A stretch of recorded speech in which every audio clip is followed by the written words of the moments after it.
Welcome to the Unit 7.2b Synopsis video. This video describes how the unit lessons fit together and highlights some key ideas of the unit. The name for this unit is Earth's Dynamic Surface. This is a 7th grade unit with 5 lessons, including the unit opener and unit closer lessons. We estimate it will take about 15 50-minute class periods to complete. The semester unifying cross-cutting concept is energy and matter. The unit challenge question is, what causes Michigan shorelines to change?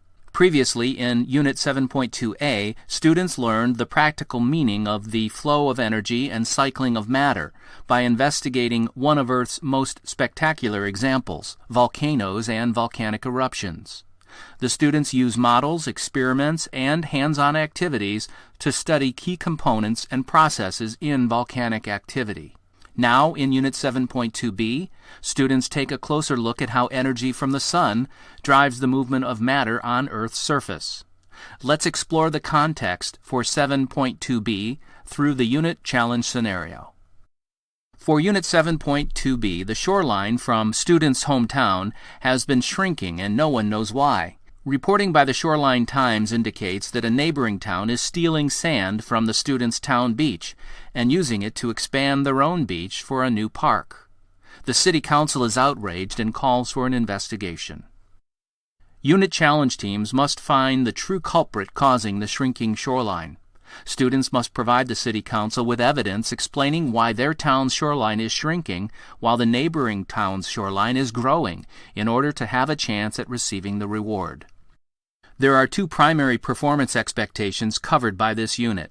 Remember, the subcomponents from the performance expectations for Units 7.2a and 7.2b were separated into 2 mini-units in order to develop more coherent, engaging unit challenge scenarios. Pause the video and familiarize yourself with the PEs listed on your screen. Now that you have an understanding of some of the key features of Unit 7.2b, let's take a quick look at the flow of lessons. Unit 7.2b has a unit opener, 3 middle lessons, and a unit closer, a true mini-unit. The 3 middle lessons contain hands-on activities, modeling, as well as some opportunities for students to engage with making and interpreting graphs. In Lesson 1, students try to explain differences among Michigan shorelines and make a prediction about where certain types of shorelines might be found around Michigan.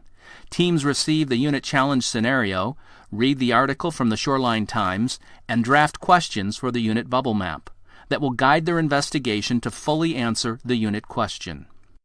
For Lesson 2, students uncover how shoreline materials are formed through chemical and physical weathering processes through hands-on activities. Students also explore how these weathered earth materials are transported to shorelines. In the Connect phase, students begin drafting their model, template provided, and add the processes of weathering and transport.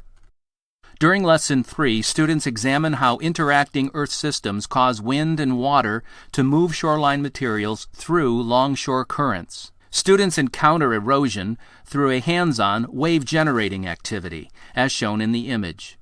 In the Connect phase, students add erosion, deposition, longshore currents, and wind to their models to help explain how Earth materials move on Earth's surface. A key concept of this lesson emphasizes that energy from the sun drives the movement of Earth materials. By heating the Earth's surface unevenly, the sun's energy causes weather, including wind. Wind causes waves, which result in longshore currents.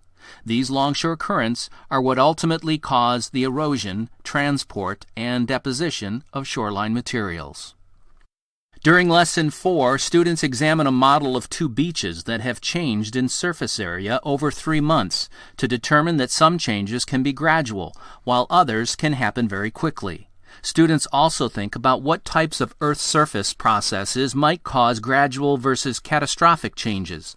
Through these activities, students uncover patterns of stability and change on different shorelines.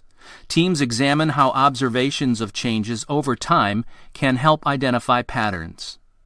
In the last lesson of the unit, teams conduct a peer review of other unit challenge teams' models and make final adjustments to their own models based on the feedback.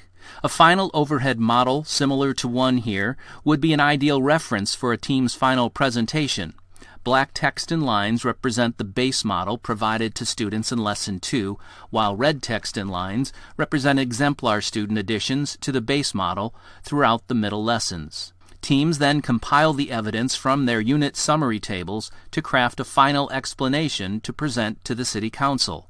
Teams' presentations use the model as evidence to support their reasoning and can use any format or multimedia tool that you, as a teacher, find most appropriate. Thank you for watching this Synopsis video. We hope this video helps you in preparing to teach Unit 7.2b, Earth's Dynamic Surface.